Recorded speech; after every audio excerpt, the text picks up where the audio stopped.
Hi ಎಲ್ರಿಗೂ ನಮಸ್ಕಾರ. Dwarka children's hospital ಬೀದರ್ಗೆ ಸ್ವಾಗತ. ಈ ಹಾಸ್ಪಿಟಲ್ ಅಲ್ಲಿ ಎಲ್ಲ ರೀತಿಯಾದ ಫೆಸಿಲಿಟೀಸ್ ನಿಮಗೆ ಸಿಗುತ್ತೆ. NICU, ventilator, general ward, day care, children's OT, medical, vaccination, ambulance service, normal delivery, nebulisation, ಈ ರೀತಿ ಹಲವಾರು ಫೆಸಿಲಿಟೀಸ್ ನಿಮಗೆ ಸಿಗುತ್ತೆ. ಅಷ್ಟೇ ಅಲ್ಲದೆ ನಿಮಗೋಸ್ಕರ ಇನ್ಫ್ಯಾಕ್ಟ್ ಚೈಲ್ಡ್ ಸ್ಕ್ರೀನಿಂಗ್ ಕೂಡ ಇದೆ. Cough, fever, thyroid, diabetes, malaria, jaundice, typhoid, so ಈ ರೀತಿ ಹಲವಾರು ಪ್ರಾಬ್ಲಮ್ಸ್ಗೆ ಇಲ್ಲಿ ನಿಮಗೆ ಪರ್ಫೆಕ್ಟ್ ಸೊಲ್ಯೂಷನ್ ಸಿಗುತ್ತೆ. ಇಲ್ಲಿ ತುಂಬಾನೇ ಸ್ಪೆಷಲೈಸ್ಡ್ ಹಾಗೂ ಎಕ್ಸ್ಪೀರಿಯನ್ಸ್ ಡಾಕ್ಟರ್ಸ್ ನಿಮಗೆ ಟ್ರೀಟ್ಮೆಂಟ್ ಕೊಡ್ತಾರೆ. ಒಳ್ಳೆ ಹೆಲ್ತ್ ಎಷ್ಟು ಇಂಪಾರ್ಟೆಂಟು, ಚಾಯ್ಸ್ ಆಫ್ ಹಾಸ್ಪಿಟಲ್ ಅಷ್ಟೇ ಇಂಪಾರ್ಟೆಂಟು. ಸೊ ಚೂಸ್ ಮಾಡಿ ದ್ವಾರಕಾ ಚಿಲ್ಡ್ರನ್ಸ್ ಹಾಸ್ಪಿಟಲ್ ಬೀದರ್.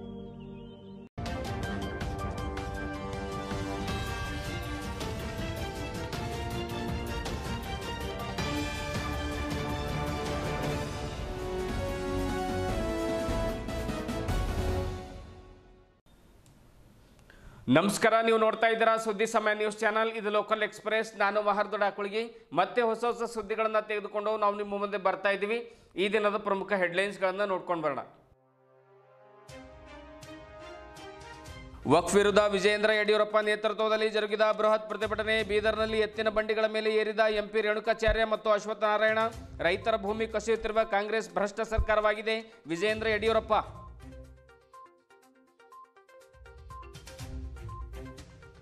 ವಕ್ಫ್ ಕುರಿತ ರಾಜ್ಯ ಸರ್ಕಾರದ ಆದೇಶ ಕುರಿತು ಸಮರ್ಪಕ ಉತ್ತರ ನೀಡದ ಅಧಿಕಾರಿಗಳ ವಿರುದ್ಧ ಹರಿಹಾಯ್ದ ಮಾಜಿ ಕೇಂದ್ರ ಸಚಿವ ಭಗವಂತ್ ಖೂಬಾ. ಎಲ್ಲರೂ ಒಂದೊಂದು ಪ್ರಶ್ನೆ ಕೇಳ್ತಾ ಇದ್ದಾಗ ಕಕ್ಕಾಬಿಕ್ಕಿಯಾಗಿ ಅಪರ ಜಿಲ್ಲಾಧಿಕಾರಿಗಳು. ಕೊನೆಗೆ ಬಿಜೆಪಿ ಮುಖಂಡರಿಂದ ಮನವಿ ಸ್ವೀಕಾರ. 880 ದಿನಗಳಿಂದ ಧರಣಿ ನಡೆಸುತ್ತಾ ಇರುವಂತಹ ಕಾರಂಜಿ ಸಂತ್ರಸ್ತರು ಸಾಮೂಹಿಕ ಆತ್ಮಹತ್ಯೆ ನಿರ್ಧಾರ ಕೈಗೊಂಡಿದ್ದಾರೆ. ನಮಗೆ ಯಾರಾದರೂ ನ್ಯಾಯ ಕೊಡಿಸಿ, ನಮ್ಮ ಮಕ್ಕಳ ಮದುವೆ ಆಗ್ತಾ ಇಲ್ಲ, ಉಳುಮೆ ಮಾಡಿ ತಿನ್ನೋಣ ಅಂದ್ರೆ 1 ಇಂಚು ಭೂಮಿ ಇಲ್ಲ. ಸಂತ್ರಸ್ತರ ಗೋಳಾಟಕ್ಕೆ ಕೊನೆ ಎಂದು.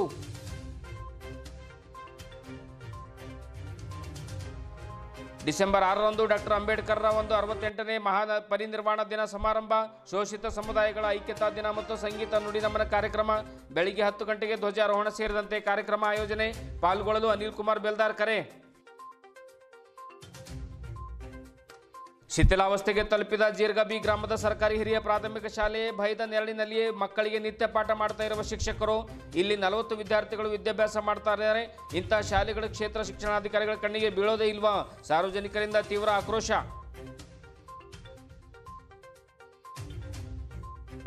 ಬೀದರ್ ತಾಲೂಕಿನ ಧರ್ಮಪುರ ಗ್ರಾಮದಲ್ಲಿ 26 ಎಕರೆ ಜಮೀನು, ಚಟ್ನಳ್ಳಿ ಗ್ರಾಮದ 960 ಎಕರೆ ಜಮೀನು ವಕ್ಫ್ ಸಚಿವರಾಗಿರುವಂತಹ ಜಮೀರ್ ಅಹಮದ್ ಖಾನ್ ಮೂಲಕವಾಗಿ ವಕ್ಫ್ ಮಂಡಳಿಗೆ ಸೇರಿಸಿರುವಂತಹ ಕಾಂಗ್ರೆಸ್ ಸರ್ಕಾರ ಇದೊಂದು ಭ್ರಷ್ಟ ಸರ್ಕಾರವಾಗಿದೆ ಎಂದು ರಾಜ್ಯದ ಸಿದ್ದರಾಮಯ್ಯ ನೇತೃತ್ವದ ಸರ್ಕಾರಕ್ಕೆ ಬಿಜೆಪಿ ರಾಜ್ಯಾಧ್ಯಕ್ಷ BY ವಿಜಯೇಂದ್ರ ಅವರು ಲೆಫ್ಟ್ ರೈಟ್ ಅನ್ನು ತೆಗೆದುಕೊಂಡರು.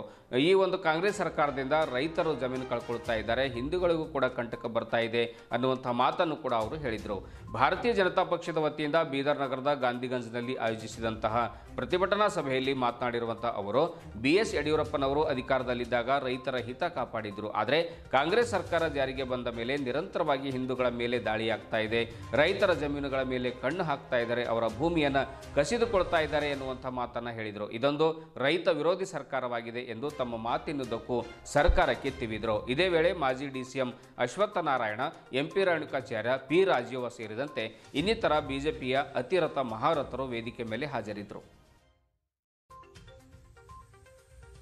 ಗಾಂಧಿಗಂಜ್ನಲ್ಲಿ ವೇದಿಕೆ ಕಾರ್ಯಕ್ರಮ ಮುಗಿಸಿದ ಬಳಿಕ ಅಲ್ಲಿಂದ ಪ್ರತಿಭಟನಾ ಮೆರವಣಿಗೆ ಬಸವೇಶ್ವರ ವೃತ್ತ, ಅಂಬೇಡ್ಕರ್ ವೃತ್ತ, ಶಿವಾಜಿ ವೃತ್ತದ ಮೂಲಕವಾಗಿ ಜಿಲ್ಲಾಧಿಕಾರಿಗಳ ಕಚೇರಿವರೆಗೆ ತಲುಪಿತು. ದಾರಿಯುದ್ದಕ್ಕೂ ರೈತರ ಜೀವನಾಡಿ ಎತ್ತಿನ ಬಂಡಿಗಳ ಮೇಲೆ ಏರಿದ BY ವಿಜಯೇಂದ್ರ ಸೇರಿದಂತೆ ಜಿಲ್ಲೆಯ ಶಾಸಕರು ಹಾಗೂ ಬಿಜೆಪಿ ಮುಖಂಡರು ರೈತರ ಪಹಣಿಯಲ್ಲಿರುವಂತಹ ವಕ್ಫ್ ಎಂದು ಬರೆದಿರುವ ಹೆಸರು ತೆಗೆಯಬೇಕೆಂದು ಆಗ್ರಹ ಮಾಡಿದರು. ಸಿದ್ದರಾಮಯ್ಯನವರು ಒಬ್ಬ ಭ್ರಷ್ಟ ಮುಖ್ಯಮಂತ್ರಿಯಾಗಿದ್ದಾರೆ. ಅವರ ಸಚಿವರ ಮೇಲೆ ವಾಲ್ಮೀಕಿ ಹಗರಣದ ಆರೋಪವಿದೆ. ಸ್ವತಃ ಅವರ ಮೇಲೆ ಮುಡಾ ಹಗರಣದ ಆರೋಪ ಕೇಳಿ ಬಂದಿದೆ. ಆದರೂ ಕೂಡ ರಾಜೀನಾಮೆ ನೀಡದೆ ಅಧಿಕಾರದಲ್ಲಿ ಮುಂದುವರೆದಿದ್ದಾರೆ. ಈಗ ವಕ್ಫ್ ಮೂಲಕವಾಗಿ ರಾಜ್ಯದಲ್ಲಿ 1,20,000 ಎಕರೆ ಜಮೀನು ರೈತರಿಂದ ಕಸಿದುಕೊಳ್ಳಿಕ್ಕೆ ಪ್ರಯತ್ನ ಮಾಡ್ತಾ ಇದ್ದಾರೆ. ಇದು ರೈತರಿಗೆ ಮಾಡ್ತಾ ಇರುವಂತಹ ಮೋಸ. ಆಮೇಲೆ ಇವರು ಅಧಿಕಾರಕ್ಕೆ ಬಂದ ಮೇಲೆ ಹಿಂದೂಗಳ ಮೇಲೂ ಕೂಡ ನಿರಂತರವಾಗಿ ಅನ್ಯಾಯ ಆಗ್ತಾ ಇದೆ, ದಾಳಿ ಆಗ್ತಾ ಇದೆ ಎನ್ನುವಂತಹ ಮಾತನ್ನು ಕೂಡ ವಿಜಯೇಂದ್ರ ಅವರು ಹೇಳ್ತಾರೆ. ನಂತರ ಜಿಲ್ಲಾ ಉಸ್ತುವಾರಿ ಸಚಿವರ ಕಚೇರಿ ಎದುರುಗಡೆ ಸುಮಾರು 880 ದಿನಗಳಿಂದ ಧರಣಿ ಸತ್ಯಾಗ್ರಹ ಕುಳಿತಿರುವಂತಹ ಕಾರಂಜ ಮುಳುಗಡೆ ಸಂತ್ರಸ್ತರ ಜೊತೆ ಚರ್ಚೆ ಮಾಡ್ತಾರೆ. ನ್ಯಾಯ ಒದಗಿಸಿಕೊಡುವ ಭರವಸೆ ನೀಡಿದರು. ಇದೇ ವೇಳೆ ಶಾಸಕರಾದ ಶರಣು ಸಲ್ಗಾರ್, ಡಾಕ್ಟರ್ ಶೈಲೇಂದ್ರ ಬೆಲ್ದಾಳೆ, ಡಾಕ್ಟರ್ ಸಿದ್ದು ಪಾಟೀಲ್, ಆಮೇಲೆ ಪ್ರಭು ಚೌಹಾಣ್, ಈಶ್ವರ್ ಸಿಂಗ್ ಠಾಕೂರ್, ಬಿಜೆಪಿ ಅಧ್ಯಕ್ಷ ಸೋಮನಾಥ್ ಪಾಟೀಲ್, ಈಶ್ವರ್ ಸಿಂಗ್ ಠಾಕೂರ್ ಸೇರಿದಂತೆ ಹಲವರು ಉಪಸ್ಥಿತರಿದ್ದರು.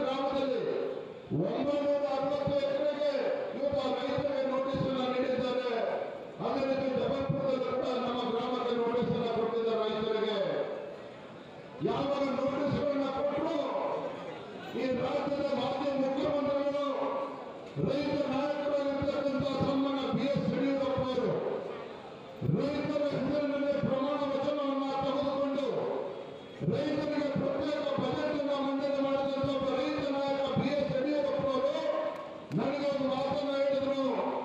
ನೋಡುವಿಗೆ ಈ ನಾಡಿಗೆ ತುತ್ತು ಅನ್ನವನ್ನು ಕೊಡ್ತಕ್ಕಂಥ ರೈತ, ಈ ದೇಶಕ್ಕೆ ತುತ್ತು ಅನ್ನವನ್ನು ಕೊಡ್ತಕ್ಕಂಥ ರೈತ ಬೀದಿಗೆ ಬರ್ತಕ್ಕಂಥ ಕೆಲಸವನ್ನು ಕಾಂಗ್ರೆಸ್ ಸರ್ಕಾರ, ಸಿದ್ದರಾಮಯ್ಯ ಸರ್ಕಾರ ಮಾಡ್ತಾ ಇದೆ. ರೈತರಿಗೆ ಬರತಕ್ಕಂಥ ಕೆಲಸವನ್ನು ದುಷ್ಟ ಕಾಂಗ್ರೆಸ್ ಸರ್ಕಾರ ಮಾಡ್ತಾ ಇದೆ. ಸಿದ್ದರಾಮಯ್ಯ ನಡವಳಿಕೆ ನೋಡಿದ್ರೆ ಅಲ್ಪಸಂಖ್ಯಾತರ ಮತದಿಂದ ಮಾತ್ರ ಇವರು ರಾಜ್ಯದ ಮುಖ್ಯಮಂತ್ರಿಗಳಾಗಿದ್ದಾರೆ ಅನ್ನೋ ಭಾವನೆಯಿಂದ ಇವತ್ತೇನು ಒತ್ತಡ ಮಾಡ್ತಾ ಇದ್ದಾರೆ. ಇಂಥ ದುಷ್ಟ ಮುಖ್ಯಮಂತ್ರಿ ಸಿದ್ದರಾಮಯ್ಯ ಅವರಿಗೆ, ಇಂಥ ಭ್ರಷ್ಟ ಕಾಂಗ್ರೆಸ್ ಸರ್ಕಾರಕ್ಕೆ ತಕ್ಕ ಉತ್ತರವನ್ನು ಕೊಡಬೇಕು. ನಗರದ ಗಾಂಧಿಗಂಜ್ನಿಂದ ಜಿಲ್ಲಾಧಿಕಾರಿಗಳ ಕಚೇರಿವರೆಗೆ ಬಿಜೆಪಿ ಮುಖಂಡರು ಹಾಗೂ ಕಾರ್ಯಕರ್ತರು ವಕ್ಫ್ ವಿರುದ್ಧ ಪ್ರತಿಭಟನೆಯನ್ನು ನಡೆಸಿದ್ರು. ಪ್ರತಿಭಟನಾ ಮೆರವಣಿಗೆ ಕೂಡ ನಡೆಸಿದ್ರು. ಕೊನೆಗೆ ಜಿಲ್ಲಾಧಿಕಾರಿಗಳ ಕಚೇರಿ ಎದುರುಗಡೆ ಮನವಿ ಸ್ವೀಕರಿಸಲು ಅಪರ ಜಿಲ್ಲಾಧಿಕಾರಿ ಶಿವಕುಮಾರ್ ಶೀಲವಂತ್ ಅವರು ಹೊರಗೆ ಬಂದಿದ್ರು. ವಕ್ಫ್ ಕುರಿತು ರಾಜ್ಯ ಸರ್ಕಾರದ ಆದೇಶ ಏನಾದರೂ ಬಂದಿದೆಯಾ ಎಂದು ಸೋಮನಾಥ್ ಪಾಟೀಲ್ ಸೇರಿದಂತೆ BY ವಿಜಯೇಂದ್ರ ಅವರು ADC ಅವರಿಗೆ ಪ್ರಶ್ನೆ ಕೂಡ ಮಾಡಿದರು. ಅವರ ಪ್ರಶ್ನೆಗೆ ಕಕ್ಕಾಬಿಕ್ಕಿಯಾದ ಶಿವಕುಮಾರ್ ಶೀಲವಂತ್ ಅವರು ಸಮರ್ಪಕ ಉತ್ತರ ನೀಡದ ಕಾರಣ ಮಾಜಿ ಕೇಂದ್ರ ಸಚಿವ ಭಗವಂತ ಖೂಬಾ ಅವರು, ನೀವು ಬೀದರ್ ಅನ್ನ ತಿಂದಿದ್ರಿ, ನಿಮಗೆ ಸರಿಯಾದ ಮಾಹಿತಿ ಇರಬೇಕಲ್ವಾ ಎಂದು ಸ್ವಲ್ಪ ಸಿಟ್ಟಿಗೆ ಬಂದರು. ಆದರೆ ತಲೆಗೊಬ್ಬರು ಪ್ರಶ್ನೆ ಕೇಳುತ್ತಿರುವ ಪ್ರಯುಕ್ತವಾಗಿ ಪಾಪ ಸ್ವಲ್ಪ ಅಪರ ಜಿಲ್ಲಾಧಿಕಾರಿಗಳಾದ ಶಿವಕುಮಾರ್ ಶೀಲವಂತ್ ಅವರು ಒಂದಿಷ್ಟು ಕನ್ಫ್ಯೂಸ್ ಆದರು ಅನಿಸುತ್ತೆ. ಆಗ BY ವಿಜಯೇಂದ್ರ ಅವರು ಹೇಳ್ತಾರೆ, ಬಿಡಿ ಸುಮ್ಮನೆ ಸ್ವಲ್ಪ ಸುಮ್ಮನಿರಿ, ಅವರು ತಮ್ಮದೇ ಆಗಿರ್ತಕ್ಕಂಥ ವಿಚಾರಗಳನ್ನು ಹೇಳ್ತಾರೆ, ಸ್ವಲ್ಪ ಸಮಾಧಾನವಾಗಿರಿ ಎನ್ನುವಂಥ ಒಂದು ಸಮಾಧಾನವನ್ನು ಮುಖಂಡರಿಗೆ ಹೇಳಿರುವಂಥ ದೃಶ್ಯ ಕೂಡ ಕಂಡುಬಂತು. ನಮ್ಮ ಜಿಲ್ಲಾಧಿಕಾರಿಗಳ ಕಚೇರಿಯಿಂದ ಇವತ್ತಿನ ಮಾನ್ಯ ರಾಜ್ಯಪಾಲರಿಗೆ ಕಳಿಸ್ತೀವಿ ಸರ್. ಮುಖ್ಯಮಂತ್ರಿಯವ್ರದ್ದು ಆದೇಶ ಸರ್, ಇಲ್ಲಿವರೆಗೂ ಅವ್ರದ್ದೇನು ನಮ್ಮ ಡೈರೆಕ್ಷನ್ ಬಂದಿದೆ. ಬಂದ ಮೇಲಿಂದ ಯಾವುದು ನಾವು ಇನ್ಕಾರ್ಪೊರೇಷನ್ ಮಾಡಿದ್ವಿ, ಒಂದು ಮಾನ್ಯ ಇನ್ಕಾರ್ಪೊರೇಷನ್ ಮಾಡುವಂಥದ್ದು ಯಾವುದೇ ಕ್ರಮ ಕೈಗೊಂಡಿದ್ದೀವಿ. ಆದೇಶ ಬಂದಿಲ್ವಾ ಹೇಳಿ? ಆದೇಶ ಸರ್ಕಾರದಿಂದ ಯಾವುದು ಆದೇಶ ಬಂದಿಲ್ವಾ ಸರ್? ಮುಖ್ಯಮಂತ್ರಿಯವರಿಂದ ಏನು ಆದೇಶ ಬಂದಿದೆ ಸರ್, ಅದು ಆದೇಶ ಅಂದರೆ ಬಂದ ಮೇಲಿಂದ ಯಾವುದು ನಾವು ಇನ್ಕಾರ್ಪೊರೇಷನ್ ಮಾಡಿದ್ವಿ. ಮುಖ್ಯಮಂತ್ರಿ ಆದೇಶ ಏನು ಅಂದರೆ ಸರ್, ಆಮೇಲೆ ಅದನ್ನ ಇನ್ಕಾರ್ಪೊರೇಷನ್ ಆಗಿದ್ದನ್ನು ಡಿಲೀಟ್ ಮಾಡಲಿಕ್ಕೆ ಯಾವ ರೀತಿ ಆದೇಶ ಬಂದಿಲ್ಲ ಅನ್ನೋದನ್ನು ಸ್ಪಷ್ಟವಾಗಿ ಬರ್ತಿದೆ. ಮಾನ್ಯ ಮುಖ್ಯಮಂತ್ರಿಯವರದ್ದು ಆದೇಶ ಏನು ಬಂದಿದೆ ಸರ್, ಬಂದಾದ್ಮೇಲಿಂದ ನಾವು ಎಂಟ್ರಿ ಮಾಡುವಂಥದ್ದು ಯಾವುದು ಕ್ರಮ ಕೈಗೊಂಡಿದ್ದೀವಿ. ಮಾಡ್ಬೇಕಲ್ಲ ವಾಕ್ ಎಂಟ್ರಿ ನಾವು ಯಾವುದು ಕ್ರಮ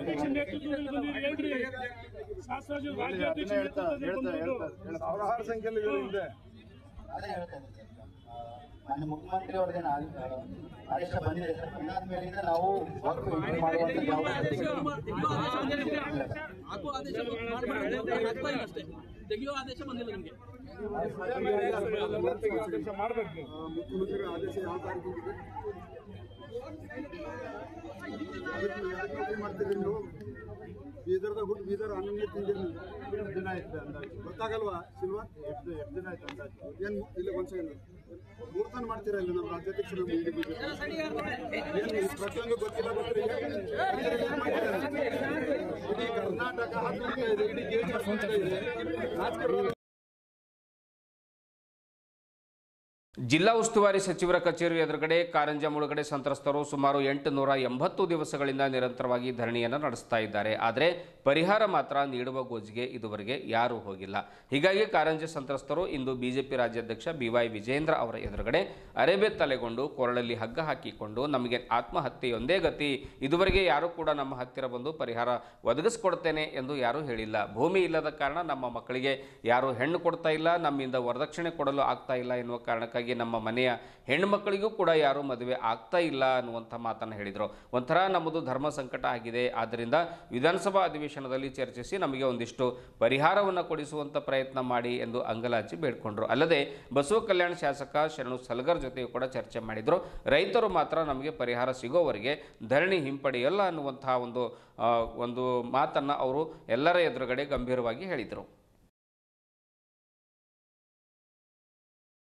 ವಿಶೇಷವಾಗಿ ಪ್ರತಿ ವರ್ಷ ಬೆಳಗ್ಗೆ 9 ಗಂಟೆ ಬದಲಾಗಿ ಈ ವರ್ಷದ 68ನೇ ಮಹಾಪರಿನಿರ್ವಾಣ ಕಾರ್ಯಕ್ರಮವನ್ನು ಹೆಚ್ಚು ಚಳಿ ಇರುವ ಕಾರಣಕ್ಕಾಗಿ ಸಾರ್ವಜನಿಕರಿಗೆ ಅನುಕೂಲವಾಗುವ ನಿಟ್ಟಿನಲ್ಲಿ ಈ ವರ್ಷ ಬೆಳಗ್ಗೆ 10 ಗಂಟೆಗೆ ಧ್ವಜಾರೋಹಣ, ಪೂಜೆ ಹಾಗೂ ಗೌರವ ನಮನ ಕಾರ್ಯಕ್ರಮ ನಿಗದಿಪಡಿಸಲು ಒಕ್ಕೂಟದ ವತಿಯಿಂದ ಜಿಲ್ಲಾಧಿಕಾರಿಗಳಿಗೆ ಮನವಿ ಸಲ್ಲಿಸಿದ್ದೇವೆ. ಅದಕ್ಕೆ ಉಸ್ತುವಾರಿ ಮಂತ್ರಿಗಳು ಸಹ ಒಪ್ಪಿಗೆ ಸೂಚನೆ ನೀಡಿದ್ದಾರೆ. ವೇದಿಕೆ ಕಾರ್ಯಕ್ರಮ ಸಹ ರಾತ್ರಿ ವೇಳೆ ಚಳಿ ಇರುವುದರಿಂದ ಬೆಳಗ್ಗೆ 10 ಗಂಟೆಗೆ ನಡೆಯಲಿದ್ದು, ಅದಾದ ನಂತರ ದಿನವಿಡೀ ಸುಮಾರು 15ಕ್ಕೂ ಹೆಚ್ಚು ಭಜನಾ ಮಂಡಳಗಳಿಂದ ಡಾಕ್ಟರ್ ಬಾಬಾ ಸಾಹೇಬ್ ಅಂಬೇಡ್ಕರ್ ಅವರ ಸಂಗೀತ ನುಡಿ ನಮನ ಕಾರ್ಯಕ್ರಮ ನಡೆಯಲಿದೆ. ಆದ್ದರಿಂದ ಈ ಕಾರ್ಯಕ್ರಮಕ್ಕೆ ಡಾಕ್ಟರ್ ಬಾಬಾ ಸಾಹೇಬ್ ಅಂಬೇಡ್ಕರ್ ಅವರ ಅನುಯಾಯಿಗಳು, ಸಂಘ ಸಂಸ್ಥೆ ಮುಖಂಡರುಗಳು, ಸಾರ್ವಜನಿಕರು ಹೆಚ್ಚಿನ ಸಂಖ್ಯೆಯಲ್ಲಿ ಭಾಗವಹಿಸಲು ಜಿಲ್ಲಾ ದಲಿತ ಸಂಘಟನೆಗಳ ಒಕ್ಕೂಟದ ಪರವಾಗಿ ಮನವಿ ಮಾಡಿಕೊಳ್ತೇನೆ ಎನ್ನುವಂಥ ಮಾತನ್ನು ಕೂಡ ಬೆಲ್ದಾರ್ ಅವರು ಹೇಳಿದರು. ಇದೇ ವೇಳೆ ರಾಜ್ಯ ಸಂಘಟನಾ ಸಂಚಾಲಕರು ಅಂಬೇಡ್ಕರ್ ವಾದ ಅವರು ರಮೇಶ್ ಡಾಕುಳಗಿ, ಜಿಲ್ಲಾ ಸಂಚಾಲಕ ಬಾಬು ಪಾಸ್ವಾನ್, ದಲಿತ ಸಂಘರ್ಷ ಸಮಿತಿಯ ಜಿಲ್ಲಾ ಸಂಚಾಲಕ ಶಿವಕುಮಾರ್ ನಿಲಿಕಟ್ಟಿ, ದಲಿತ ಸೇನೆ ಜಿಲ್ಲಾಧ್ಯಕ್ಷ ಶ್ರೀಪತರಾವ್ ದಿನೆ, ಪ್ರಮುಖರಾದ ಸಂದೀಪ್ ಕಾಂಟೆ, ಮಾರುತಿ ಕಂಟಿ, ಪ್ರದೀಪ್ ನಾಟೇಕರ್, ಶಾಲಿವಾನ್ ಬಡಗೇರ್, ಸುನೀಲ್ ಸಂಗಮ್, ಬಾಬು ಮಿಠಾರೆ, ಗೌತಮ್ ಪ್ರಸಾದ್ ಸೇರಿದಂತೆ ಹಲವರು ಉಪಸ್ಥಿತರಿದ್ದರು. ಒಂದು ದಿವಸ ಕಳೆದು ಹೋಯ್ತು, ಇನ್ನ ಇವತ್ತಿನ ತನ ನಮಗೆ ನ್ಯಾಯ ಸಿಗಲ್ಲ ಅಂತಂದ್ಮೇಲೆ ನಾವು ಬದುಕದ್ರಾಗ ಏನು ಅದ, ನಾವು ಆತ್ಮಹತ್ಯೆ ಮಾಡ್ಕೋಬೇಕು.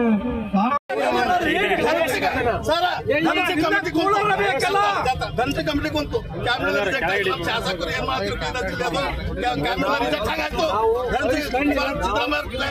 ಕಮಿಟಿ ಕುಂತು ಆ ಕಮಿಟಿ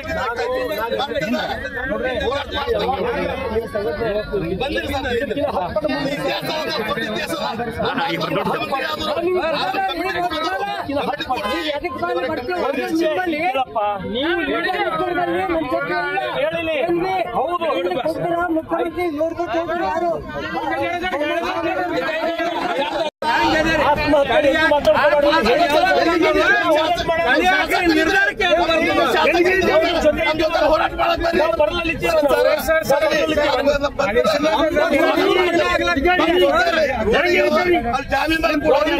ಯಾರು ಈ ಅಧಿವೇಶನದಲ್ಲಿ ನಾವು ಹೆಂಗ್ ಮಾತಾಡ್ತೀವಿ ನೋಡ್ರಿ ಜನ.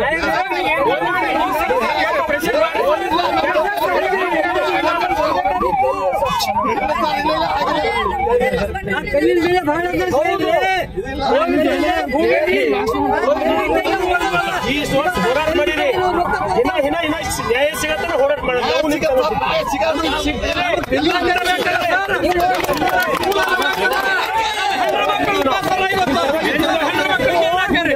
ಮಕ್ಕಳಿಗೆ ಮನೆ ಮಾಡ್ಲಿಕ್ಕೆ ನಮ್ಮ ಅವಶ್ಯಕತೆ ಇಲ್ಲ. ನಮ್ಮ ಹೆಣ್ಣು ಮನೆ ನಮ್ಮ ಹೆಣ್ಣಿಗೆ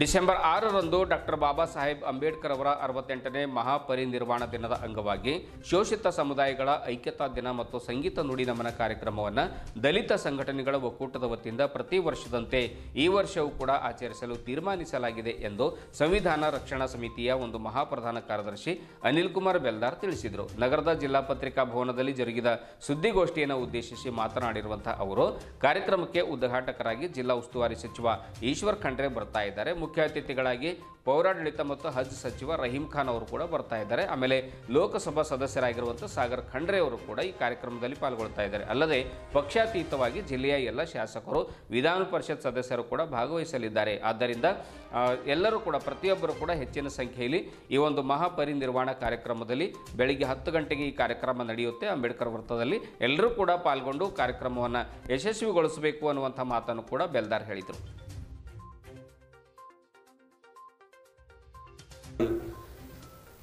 ಒಂದು ಘನತೆಯ ಬದುಕನ್ನು ಕಟ್ಟಿಕೊಡೋದಕ್ಕೆ, ಒಂದು ಮಾನವ ಬದುಕನ್ನು ಕಟ್ಟಿಕೊಡೋದಕ್ಕೆ ಬಾಬಾ ಸಾಹೇಬ್ ಅಂಬೇಡ್ಕರ್ ಅವರ ತ್ಯಾಗ ಮತ್ತು ಬಲಿದಾನವನ್ನು ಕೊಟ್ಟಿದ್ದಾರೆ.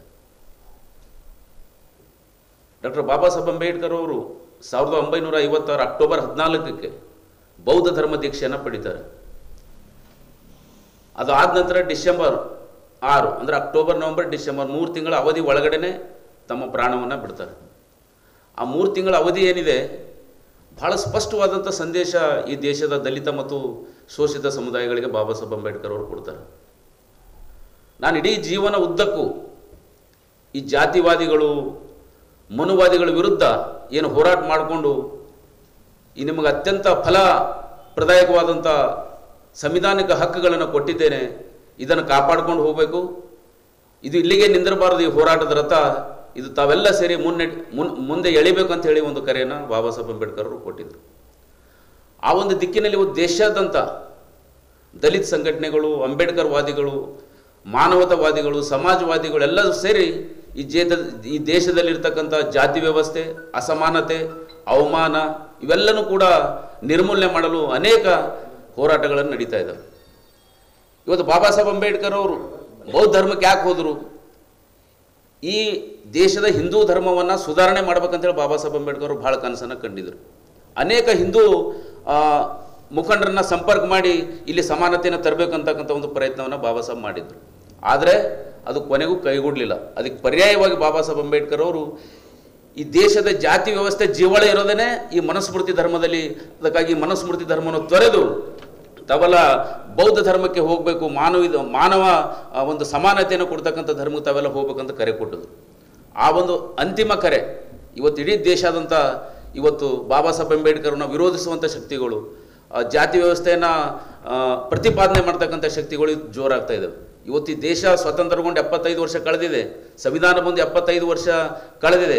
ಇನ್ನೂ ಕೂಡ ಸಾಮಾಜಿಕ ಸಮಾನತೆ ಎಷ್ಟು ಮಟ್ಟಿಗೆ ನಾವು ಸಾಧಿಸಿದ್ದೀವಿ ಅಂತಕ್ಕಂಥದ್ದು ಪ್ರಶ್ನೆ ಈ ದೇಶದ ಮುಂದೆ ದೊಡ್ಡ ಒಂದು ಪ್ರಶ್ನೆಯಾಗಿ ಉಳಿದಿದೆ. ಹಾಗಾಗಿ ಬಾಬಾ ಸಾಹೇಬ್ ಅಂಬೇಡ್ಕರ್ ಅವರ ಕೊಟ್ಟಂಥ ಸಂವಿಧಾನ ಅದು ಕೇವಲ ದಲಿತರಿಗೆ ಮಾತ್ರ ಅಲ್ಲ, ಈ ದೇಶದ 145 ಕೋಟಿಗೆ ಜನರಿಗೆ ಎಲ್ಲ ಸಮಾನ ಅವಕಾಶಗಳನ್ನು ನೀಡಿರ್ತಕ್ಕಂಥ ಸಂವಿಧಾನ. ಹಾಗಾಗಿ ಇವತ್ತಿನ ದಿನ ಕೇವಲ ಇದು ದಲಿತರಿಗೆ ಸಂಬಂಧಪಡದೇನೆ ನಾವೆಲ್ಲ ವಿಚಾರ ಮಾಡಿ ಇದು ಇಡೀ ಸಂವಿಧಾನದ ಫಲಾನುಭವಿಗಳಾಗಿರ್ತಕ್ಕಂಥ ನಾಡಿನ ಎಲ್ಲ ಸಮುದಾಯಗಳನ್ನು ಒಳಗೊಂಡು ಒಂದು ಶೋಷಿತ ಸಮುದಾಯಗಳು, ಕೇವಲ ದಲಿತರಲ್ಲದೇನೆ ಇದಕ್ಕೆ ಬೀದರ್ ಜಿಲ್ಲೆಯಲ್ಲಿ ನಾವೆಲ್ಲ ಶೋಷಿತ ಸಂಘಟನೆಗಳನ್ನು, ಹಿಂದುಳಿದ ವರ್ಗದವ್ರನ್ನ, ಮೈನಾರಿಟಿಯನ್ನು, ಸಾಮಾನ್ಯ ವರ್ಗದವ್ರನ್ನ, ಎಲ್ಲ ವರ್ಗದವ್ರನ್ನ ಒಂದು ಬುದ್ಧ, ಬಸವಣ್ಣ, ಅಂಬೇಡ್ಕರ್ ಅವರ ಒಂದು ಸಾಮಾಜಿಕ ಸಮಾನತೆಯ ಒಂದು ನಾಡಿನಲ್ಲಿ ಒಂದು ಐಕ್ಯತೆ ದಿನವನ್ನಾಗಿ ಮೂಡಿಸಿ ಎಲ್ಲ ಜನ ಸಮುದಾಯಗಳು ಇದು ನಮ್ಮ ಸಂವಿಧಾನ, ಇದು ನಮ್ಮ ಅಂಬೇಡ್ಕರ್, ಇದು ಕೇವಲ ದಲಿತರ ಅಂಬೇಡ್ಕರ್ ಅಲ್ಲ, ಎಲ್ಲರ ಅಂಬೇಡ್ಕರ್ ಮತ್ತು ಎಲ್ಲರ ಸಂವಿಧಾನ ಅನ್ನುವಂಥ ಒಂದು ಮನೋಭಾವನೆಯನ್ನು ಜನರಲ್ಲಿ ಹೋಗಬೇಕು ಅನ್ನೋ ಕಾರಣಕ್ಕಾಗಿ ಈ ಒಂದು ಸ್ಪಷ್ಟವಾಗಿ ಐಕ್ಯತೆ ದಿನವನ್ನು ಆಚರಣೆ ಮಾಡ್ತಾ ಇದ್ದೀವಿ. ಇದು ಬಹಳ ವಿಭಿನ್ನವಾಗಿ ಇರುತ್ತೆ. ಇದು ಈ ಕಾರ್ಯಕ್ರಮದಲ್ಲಿ ಈ ಬೀದರ್ ಜಿಲ್ಲೆ ಎಲ್ಲ ಪಕ್ಷಾತೀತವಾಗಿ, ಧರ್ಮಾತೀತವಾಗಿ, ಜಾತ್ಯತೀತವಾಗಿ ಎಲ್ಲ ಜನರು ಭಾಗವಹಿಸಿ ಪ್ರತಿಯೊಂದು ಕಾರ್ಯಕ್ರಮ ಒಂದು ವಿನೂತನ ರೀತಿಯಲ್ಲಿ ಜರುಗತಕ್ಕಂತಹ ಜಿಲ್ಲೆ ಅದು ಬೀದರ್ ಜಿಲ್ಲೆ. ಬೀದರ್ ಜಿಲ್ಲೆಯ ದಲಿತ ಚಳವಳಿಯ ಹಿನ್ನೆಲೆ ಉಳ್ಳಂತಕ್ಕಂತಹ ಜಿಲ್ಲೆ. ಅದಕ್ಕೆ ತನ್ನದೇ ಆದ ಒಂದು ಸುದೀರ್ಘ ಇತಿಹಾಸ ಹೊಂದಿರುವ ನಮ್ಮ ದಲಿತ ಸಂಘಟನೆಗಳ ಒಕ್ಕೂಟ ಬೀದರಲ್ಲಿ ಶೋಷಿತರ ಪರವಾಗಿ, ದಮನಿತರ ಪರವಾಗಿ, ಧಾರ್ಮಿಕ ಅಲ್ಪಸಂಖ್ಯಾತರ ಪರವಾಗಿ ಮತ್ತು ಸದಾ ಸಾಮಾಜಿಕ ನ್ಯಾಯಕ್ಕಾಗಿ ಹೋರಾಡತಕ್ಕಂತಹ ಎಲ್ಲ ದಲಿತ ಸಂಘಟನೆಯ ನಮ್ಮ ಕಿರಿಯ ಮುಖಂಡರುಗಳನ್ನು ಇವತ್ತು ನಾವು ಪತ್ರಿಕಾಗೋಷ್ಠಿಯನ್ನು ಉದ್ದೇಶಿಸಿ ಮಾತಾಡೋ ಉದ್ದೇಶ, ಬರ್ತಕ್ಕಂಥ 6ನೇ ಡಿಸೆಂಬರ್ 2024ರಂದು ಪರಮ ಪೂಜ್ಯ ವಿಶ್ವಜ್ಞಾನಿ ಸಂವಿಧಾನ ಶಿಲ್ಪಿ ಡಾಕ್ಟರ್ ಬಾಬಾ ಸಾಹೇಬ್ ಅಂಬೇಡ್ಕರ್ ಅವರ 68ನೆಯ ಮಹಾಪರಿನಿರ್ವಾಣ ದಿನದ ಪ್ರಯುಕ್ತ ಶೋಷಿತ ಸಮುದಾಯಗಳ ಐಕ್ಯತಾ ದಿನವನ್ನು ಆಚರಣೆ ಮಾಡಲು ಹಮ್ಮಿಕೊಳ್ಳಲಾಗಿದೆ, ನಿರ್ಣಯಿಸಲಾಗಿದೆ. ಈಗಾಗಲೇ ಕರಪತ್ರಗಳು ಮತ್ತು ಎಲ್ಲ ಹಂತದ ಸಿದ್ಧತೆಗಳನ್ನು ಪೂರ್ಣಗೊಂಡು ಕೊನೆ ಹಂತದಲ್ಲಿ ನಾವು ಮಾಧ್ಯಮದ ಜೊತೆಯಲ್ಲಿ ಎಲ್ಲ ಕಾರ್ಯಕ್ರಮಗಳನ್ನು ವಿವರವಾಗಿ ಮಾತಾಡಬೇಕಂತ ನಿಮ್ಮ ಜೊತೆಯಲ್ಲಿ ನಾವಿವತ್ತು ಇಲ್ಲಿ ಸೇರಿದ್ದೀವಿ. ಹಾಗಾಗಿ ಪ್ರತಿ ವರ್ಷ 9 ಗಂಟೆಗೆ ಜಿಲ್ಲಾ ಆಡಳಿತದಿಂದ, ಸಮಾಜ ಕಲ್ಯಾಣ ಇಲಾಖೆಯಿಂದ ಕಾರ್ಯಕ್ರಮ ಆಯೋಜನೆ ಆಗ್ತಿತ್ತು.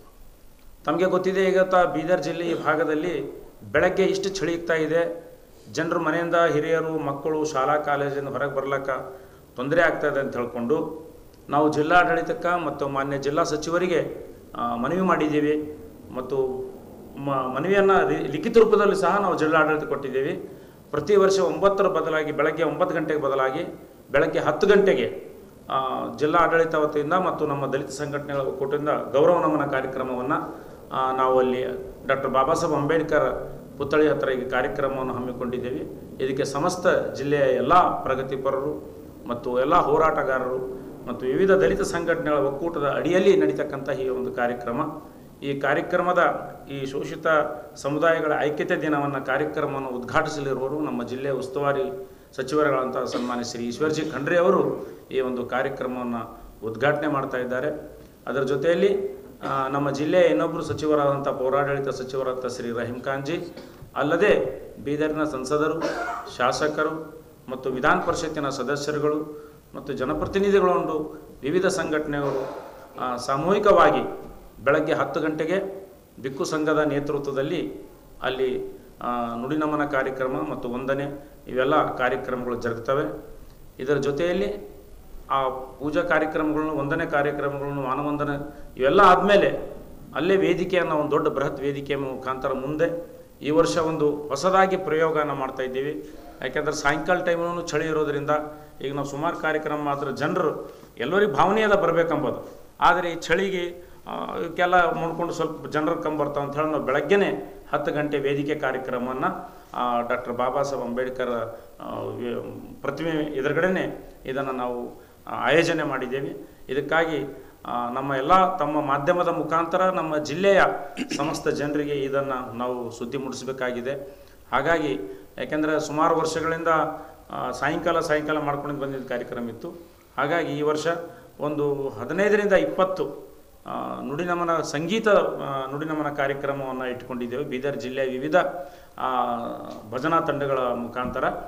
ಹಾಗಾಗಿ ಈ ಒಂದು ಕಾರ್ಯಕ್ರಮದಲ್ಲಿ ನಮ್ಮ ರಾಜ್ಯದ ಪ್ರಮುಖರು, ವಿಚಾರವಂತರು, ಪಕ್ಕದ ತೆಲಂಗಾಣ ಮತ್ತು ಆಂಧ್ರದಿಂದನೂ ಕೆಲವು ಅತಿಥಿಗಳು ಬರಲಿದ್ದಾರೆ.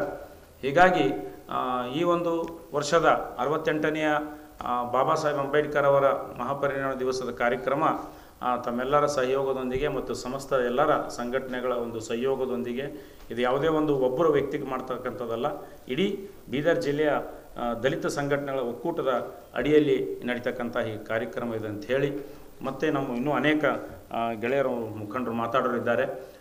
ಈ ಒಂದು ಕಾರ್ಯಕ್ರಮದಲ್ಲಿ ನಾವು ಬೀದರ್ದಿಂದ ಯಾವುದಾರ ಒಂದು ಕಾರ್ಯಕ್ರಮ ಮಾಡಿದ್ರೆ ಅದು ಇಡೀ ರಾಜ್ಯದ ದಲಿತ ಚಳವಳಿಗೆ ಒಂದು ಪ್ರೇರಕ ಶಕ್ತಿಯಾಗಿ ಹೊಮ್ತದೆಂಬುದು ನಮ್ಮ ಎಲ್ಲರ ಭಾವನೆ ಇದೆ.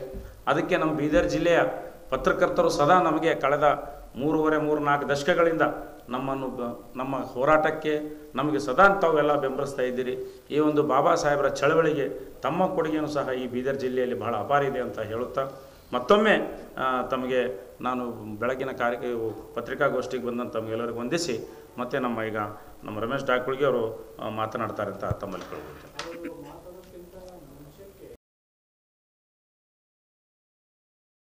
ಬೀದರ್ ಇದೊಂದು ಗಡಿ ಜಿಲ್ಲೆ. ಈ ಒಂದು ಬೀದರ್ ಜಿಲ್ಲೆಯ ಔರಾ ತಾಲೂಕು ಅಂತಂದರೆ ಮತ್ತಷ್ಟು ಹಿಂದುಳಿದ ಜಿಲ್ಲೆ ಎನ್ನುವಂಥ ಹಣೆಪಟ್ಟಿಯನ್ನೇ ಕಟ್ಕೊಂಡಿದೆ. ಅದರಲ್ಲೂ ಕೂಡ ಭಾಳಷ್ಟು ಹಿಂದುಳಿದಿದೆ ಎನ್ನುವಂಥ ಹಣೆಪಟ್ಟಿ ಕಟ್ಕೊಂಡಿದೆ. ಯಾಕೆಂದರೆ ಔರಾ ತಾಲೂಕಿನಲ್ಲಿ ಇವತ್ತಿಗೂ ಕೂಡ ಶಾಲೆಗಳು ಸರಿಯಾಗಿಲ್ಲ, ಕೆಲವೊಂದು ಸರ್ಕಾರಿ ಬಿಲ್ಡಿಂಗ್ಗಳು ಸರಿಯಾಗಿಲ್ಲ. ಭಾರತಕ್ಕೆ ಸ್ವಾತಂತ್ರ್ಯ ಬಂದು 77 ವರ್ಷಗಳು ಗತಿಸಿದರೂ ಕೂಡ ಇಂದಿಗೂ ಕೂಡ ಗಡಿ ಭಾಗದ ಬೀದರ್ ಜಿಲ್ಲೆಯ ಔರಾ ತಾಲೂಕಿನ ಜೀರ್ಗಾಬಿ ಗ್ರಾಮದ ಸರ್ಕಾರಿ ಹಿರಿಯ ಪ್ರಾಥಮಿಕ ಶಾಲೆ ಮಾತ್ರ ಸುಧಾರಣೆ ಕಂಡಿಲ್ಲ.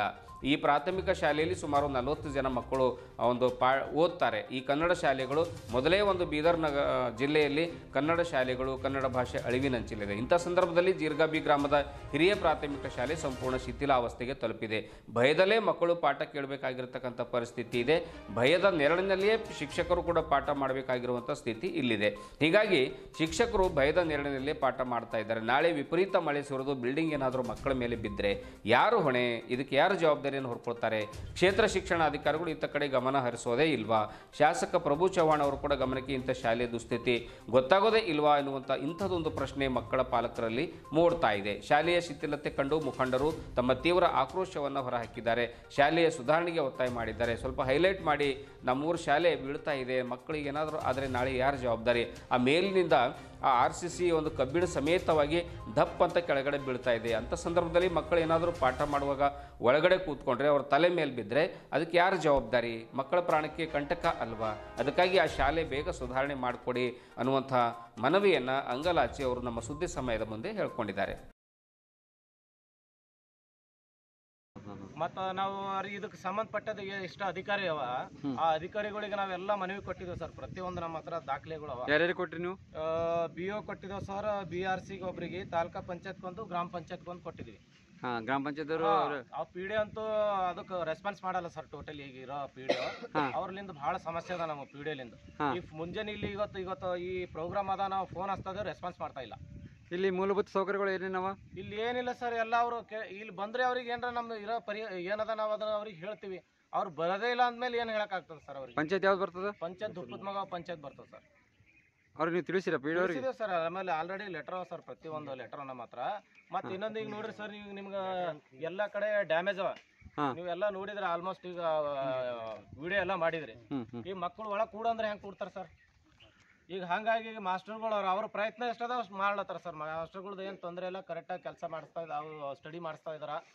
ಮತ್ತು ಅವ್ರಲಿಂದ ಏನು ತೊಂದರೆ ಇಲ್ಲ ನಮ್ಗೆ ತೊಂದರೆ ಇರೋದೇ ಬಿಲ್ಡಿಂಗು. ಆದಷ್ಟು ಬೇಗ ನಿರ್ಮಾಣ ಆಗ್ಬೇಕು. ಇದು ಡೆಮೊಲೇಷನ್ ಮಾಡಬೇಕು. ಡೆಮೊಲೇಷನ್ ಮಾಡಿ ಆದಷ್ಟು ಬೇಗ.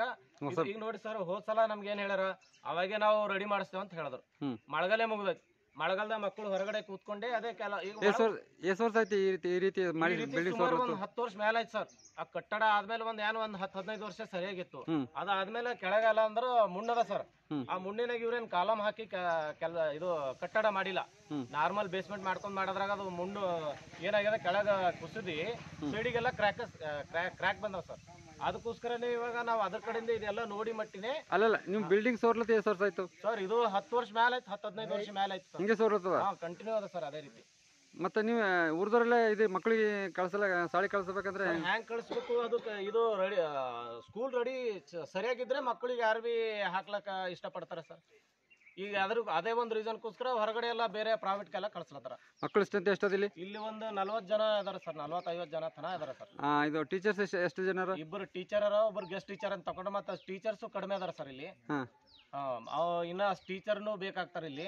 ಈಗ ಪ್ರೆಸೆಂಟ್ ಮಕ್ಕಳು ಎಷ್ಟು ಬರ್ತಾರ? ಈಗ ಡೈಲಿ 40 ಕಂಟಿನ್ಯೂ ಬರ್ತಾ ಇದಾರೆ ಸರ್. ಕಂಟಿನ್ಯೂ ಬರ್ತಾರ? ಹೌದೌದು. ಟೀಚರ್ಸ್ ಎಷ್ಟು ಮಂದಿ? ಟೀಚರ್ ಒಬ್ರು ಹರ ಸರ್. ಎಷ್ಟು? ಟೋಟಲ್ 3 ಜನ ಹರ ಸರ್ ಟೀಚರ್ಸ್. ಗೆಸ್ಟ್ ಟೀಚರ್ಸ್ ಬಂದಿರ? ಗೆಸ್ಟ್ ಟೀಚರ್ ಇಬ್ಬರು ಇರ್ಬೋದು ಸರ್. ಒಬ್ರು ಗೆಸ್ಟ್ ಟೀಚರ್ ಅರ ಸರ್.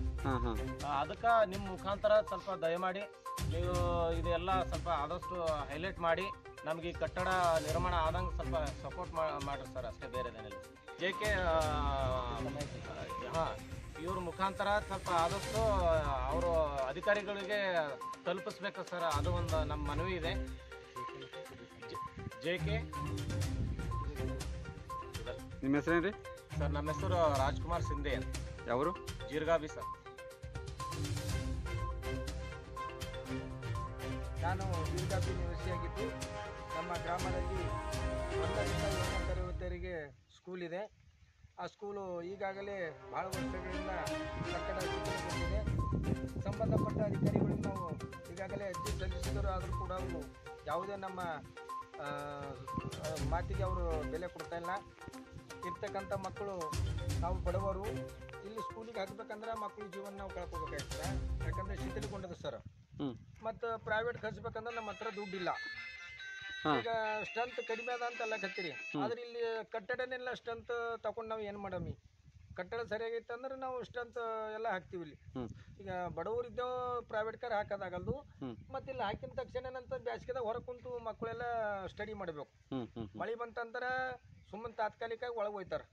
ಮತ್ತೆ ಜೋರಾಗಿ ಮಳೆ ಬೀಳತ್ತಂತಂದ್ರೆ ಸ್ಕೂಲಿಗೆ ಮನೆಗೆ ಕಳ್ಸ್ಕೊಡ್ಬೇಕಾಯ್ತದ. ಹೊರಗಡೆ ನಿಲ್ಸ್ಕೊಳಕ್ ಬರೋದು. ಮತ್ತೆ ಉಗಡ್ ಬಿತ್ತು ಬಿಸಿಲು ಹೋಯ್ತ ಬಂತಂದ್ರೆ ಹೊರಗೆ ಕೂಡಿಸ್ತಾರ. ಬಿಸಿಲಿಗೆ ಊಟ ಮಾಡಬೇಕು. ಇದೊಂದು ಗಿಡ ಅದ ಸರ್, ಗಿಡದ ಎಳಿ ಕೂಡ್ತಾರ. ಗಿಡದ ಕೆಳಗೆ ಬಿಸಿಲು ಬಂತಂತಂದ್ರೆ ಮತ್ತಿನ್ನ ಒಳಗೆ ಹೋಗಿ ಕೂಡೋದು. ಒಳಗೆ ಕುಂತಿನಗಳಿಗೆರ ಕಟ್ಟಡ ಶಿಥಿಲಗೊಂಡದು ಪೂರ. ಗಾಡಿ ಎಲ್ಲ ತೊಯ್ತದ, ಮ್ಯಾಲೆ ಚಾವಣಿ ಬಿ ಶಿಥಿಲಗೊಂಡದ, ಸೂರ ಕತ್ತದದು. ಒಳಗೆ ಹೋದ ತಕ್ಷಣ ಬೀಳ್ತದ. ಶಿಕ್ಷಕರಿಗೆ ಹೇಳಿದ್ರೆ ಅವ್ರು ಏನ್ ಮಾಡ್ತಾರೆ ಸರ್? ಏನ್ ಮಾಡಕ್ ಆಗಲ್ಲ. ನಾವು ಊರ್ದವ್ರು ಬಹಳ ಸಲ ಕಂಪ್ಲೇಂಟ್ ಮಾಡಿದೆವು, ಅರ್ಜಿ ಕೊಟ್ಟಿದ್ದೇವೆ ಸರ್. ಯಾರ್ಯಾರು ಕೊಟ್ರಿ? MLA ಕೊಟ್ಟಿದ್ದೆವು, PO ಕೊಟ್ಟಿದ್ದೆವು, ಜಿಲ್ಲಾ ಪಂಚಾಯತ್ ಕೊಟ್ಟಿದ್ದೆವು, ಎಲ್ಲರಿಗೂ ಕೊಟ್ಟಿದ್ದೇವೆ ಸರ್. ಆದ್ರೆ ರೆಸ್ಪಾನ್ಸ್ ಇಲ್ಲ ಸರ್. ಏನು 10 ವರ್ಷ ಆಯ್ತು? ಹಿಂಗ 6-7 ವರ್ಷ ಆಯ್ತು ಸರ್. ಇದೇ ತರ ನೋಡ್ರಿ, ನೀವು ಕಣ್ಣಿಂದ ಗೊತ್ತಾಗ್ತದಲ್ಲ. 6 ವರ್ಷ ಆಯ್ತು. ಯಾರು ಏನ ಯಾರು ರೆಸ್ಪಾನ್ಸ್ ಇಲ್ಲ ಸರ್ ಒಟ್ಟೆ. ಮತ್ತು ಮಕ್ಕಳ ಜೀವನ ಹೆಂಗ್ರಿ ಮತ್ತು ಎಜುಕೇಶನ್ ಹೆಂಗ? ಪ್ರಾಬ್ಲಮ್ ಒಂದು ಸರ್ ಈಗ ಮಕ್ಕಳು ಶಾಲೆಗೆ ಹೋಗ್ಬೇಕಂದ್ರೆ ಮತ್ತೆ ಭಾಳ ಜನ ಮಕ್ಕಳು ಮನೆಗೆ ಕೊಡ್ತಾರೆ ರೀ. ಏನು ಮಾಡ್ತಾರೆ? 40-45 ವಿದ್ಯಾರ್ಥಿಗಳು 40-45 ಹರ ಸರ್. ಇನ್ನೂ ಭೀ ಸ್ಟ್ರೆಂತ್ ಹೆಚ್ಚಿಗೆ ಮಾಡ್ತೀವಿ ಸರ್ ನಾವು. ಮತ್ತು ಶಿಕ್ಷಕರಿಗೆ 3 ಜನ ಅರ. ಈಗ ಶಿಕ್ಷಕರು ಹೆಚ್ಚಿಗೆ ಕೊಡ್ರಿ ಅಂದ್ರೆ ಸ್ಟ್ರೆಂತ್ ಇಲ್ಲ ಅಂತಾರೆ. ಕಟ್ಟಡಿ ನಾವು ಸ್ಟ್ರೆಂತ್ ಹೆಚ್ಚಿಗೆ ಮಾಡ್ತೀವಿ. ಮಕ್ಕಳಾರಲ್ಲಿ ಮಕ್ಕಳಾರ ಸರ್. ನಿಮ್ಮ ಹೆಸರು? ನಮ್ಮ ಹೆಸರು ಪ್ರಭು ಸರ್. ಯಾವರು? ಇದುವರೆಗೂ ಸುದ್ದಿ ಕೊಟ್ಟಿರುವ ನಾನು ಮಹಾರ್ದೊಡಾಕಳಿಗೆ. ಮತ್ತೆ ಮುಂದಿನ ವಾರ್ತೆಗಳೊಂದಿಗೆ ಭೇಟಿಯಾಗೋಣ. ವಂದನೆಗಳು.